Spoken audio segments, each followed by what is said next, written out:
सत्ता का नशा शेर को गधा बना देता है। कुछ ऐसे ही लोग सत्ता पर बैठे हुए हैं। शंकराचार्य जी की पीठ सामान्य पीठ नहीं है। सनातन का सबसे बड़ा सोपान है, सबसे बड़ी सीढ़ी है, सबसे बड़ी प्रतिष्ठा है जो चारों शंकराचार्य की पीठ है। एक शंकराचार्य जी रात भर बाहर रह गए, शिविर से दिन भर बाहर रह गए। प्रशासन का कोई भी व्यक्ति उन्हें मनाने नहीं गया। अरे एक तरफ जाते स्नान करके चले आते। अगर पालकी में जा ही रहे थे, आज तक यही परंपरा रही है, तो जाने देते। आकर के रोका गया, उनके लोगों को पीटा गया। कई लोग अभी भी हॉस्पिटल में बताए जाते हैं और कुछ लोगों को काफ़ी चोटें लगी हैं। चोटी उखाड़ कर, घसीट कर, अगर पीटने का जो वीडियो सच है, अगर यह यथार्थ है, तो तय मानिए सत्ता में मदांध होकर जो भूल जाता है मर्यादा, इतिहास उसको काले अक्षरों में प्रदर्शित करता है। दोनों संत हैं, ऊपर भी संत बैठे हुए हैं, महापुरुष जो कहते हैं फकीर हूं, झोला उठाऊंगा निकल जाऊंगा। हर जगह उद्घाटन करने में, राम मंदिर का भी उद्घाटन किया शंकराचार्य जी, लोग एक तरफ इग्नोर कर दिए गए, अपने ही उद्घाटन किया। अब यह कलंकित पक्ष था कि देश का कोई भी ब्राह्मण, कोई भी वैदिक यह नहीं कहा कि अपनी पत्नी को ले आओ तब हम पूजा पाठ कराएंगे। वो अभी जीवित हैं, आज ही ले आओ, गुजरात पहुंचवा देना, कोई नहीं कहा।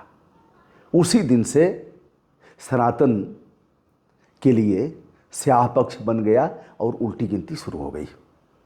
मैं मोदी जी का विरोधी नहीं हूं, लेकिन मैं सनातन के उस पक्ष को जानता हूं जिसमें 7 फेरे अग्नि को साक्षी देकर के लगाए गए।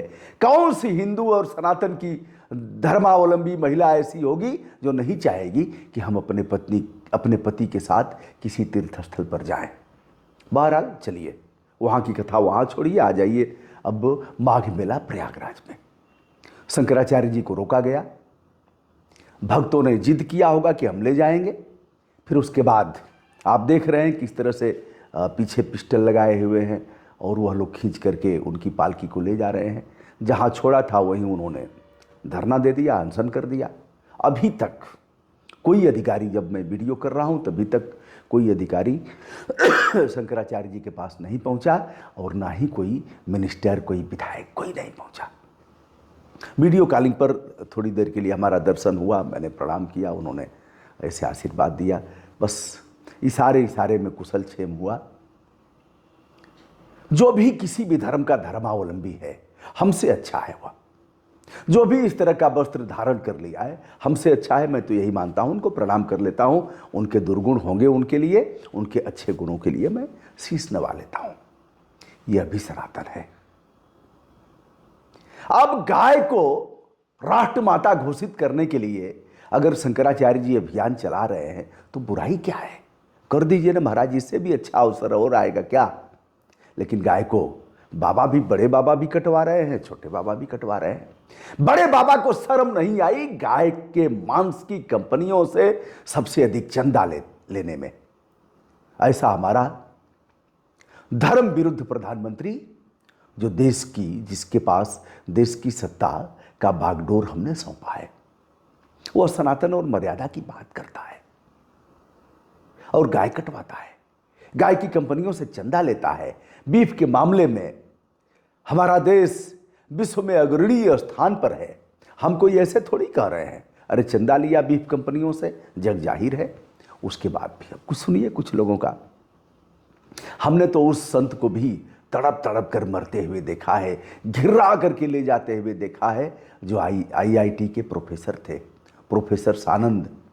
मैं जनरल का टिकट लेकर के और चला गया था हरिद्वार, जहां वो आमरण अनशन कर रहे थे। जनरल का टिकट नहीं मिला, कोई टिकट, और स्थिति भी नहीं थी उस समय। मैं वहाँ चला गया था। उन दिनों में यूट्यूबर नहीं था, ऐसे चला गया था, क्योंकि यह था कि गंगा के लिए एक संत, ऐसा व्यक्ति जिसने सब छोड़ दिया, सारी सुख सुविधा, वह आमरण अनशन कर रहा है। मैं चल दिया, अपने आप को रोक नहीं पाया। दोस्तों, कुछ ब्रिटानिया और मुगल काल के शासकों ने भी ऐसा हमारे संतों के साथ नहीं किया। अब आप कहेंगे, अभी कुछ लोग आए कि एक पंडित जी का आया था, यह भी देश का दुर्भाग्य है ब्राह्मण जिन्हें अग्रिम पंक्ति का माना गया, जो अपने साथ साथ लोक कल्याण की बात करता था, अपने सारे अभाव को झेल करके विश्व बंधुत्व की भावना को अपने जेहन में उतार करके इसे प्रदर्शित भी करता था, वह ब्राह्मण आज इस तरह की बात कर रहा है। वह कहा कि पिछले दिनों लतियाए गए थे। ऐसी ऐसी भाषा का प्रयोग यह कांग्रेस का पत्तलकार और चाटुकार, यह वह ऐसी ऐसी भाषा निश्चित रूप से यह दुर्भाग्यपूर्ण है, किसी के लिए अच्छा नहीं है। लेकिन अगर कोई ब्राह्मण टाइटल लगा करके ऐसा कर रहा है तो यह कलंकित पक्ष है, विनाश तय है आने वाले समय में। दोस्तों, 4 पीठों की स्थापना किया था आदि शंकराचार्य जी ने, जिन्हें भगवान शंकर का अवतार माना जाता है। पूर्व, पश्चिम, उत्तर, दक्षिण चारों दिशाओं में अगर इसकी बात करें तो उत्तर में ज्योतिर्मठ है, ज्योतिर्पीठ बद्रीनाथ, यानी हम वहाँ गए भी हैं, जोशी मठ जहाँ है, तो उस पीठ पर वर्तमान में स्वामी अभिमुक्तेश्वरानंद जी विराजमान हैं। अगला देखा जाए अगर श्रृंगेरी पीठ है दक्षिण में, कर्नाटका में है, गोवर्धन पीठ पूरब में है, उड़ीसा में है, और द्वारका शारदा पीठ पश्चिम में है, गुजरात में। चारों पीठों पर सनातन के इस सबसे बड़े पीठ को स्थापित किया था आदि शंकराचार्य जी ने, जो 32 साल की उम्र में ही जो गोलोकवासी हो गए। 820 ईस्वी में जिनका जन्म केरला में हुआ था। बहुत से मामलों में हमारी सहमति नहीं हो सकती है शंकराचार्य जी से, बहुत से मामलों में नहीं हो सकती है, लेकिन इस मामले में तो हमारी सहमति 101% होगी कि गाय, जिसके रोए रोए में एक एक देवता का वास माना जाता है, दिलीप की गोसेवा, वशिष्ठ की नंदिनी, और गाय को माता यूं ही नहीं कहा गया। अगर गाय को कटवाओगे तो हम जय जयकार कैसे करेंगे? चाहे जो हो जाए, हमारे गर्दन पर छुरी चलवा दोगे, खड़ा करा करके गोली मार दोगे, तब भी मैं कहूंगा कि यह अच्छा नहीं कर रहा है। बहनों भाइयों, गौ माता, गंगा माता, भारत माता, सबका नाश कर दिया। गाय को कटवाया, गंगा माता का नाश कर दिया। अभी हमारे मुख्यमंत्री जी गए थे, झूठ पर झूठ बोल करके आए हैं।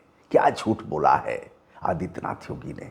हे महाराज, तनिक भी आपको शर्म नहीं आई मुख्यमंत्री जी? ऐसा झूठ बोलते हुए आपकी जुबान नहीं कांपी? बाबा गोरखनाथ आपको माफ नहीं करेंगे? महाराज जी, आप कह रहे हैं 2014 के पहले गंगा थी, उसमें नहाना और आचमन करना नहीं कर पाते थे लोग, आज नहा रहे हैं, आचमन कर रहे हैं। किस घाट पर नहवा दें आपको बताइए ना?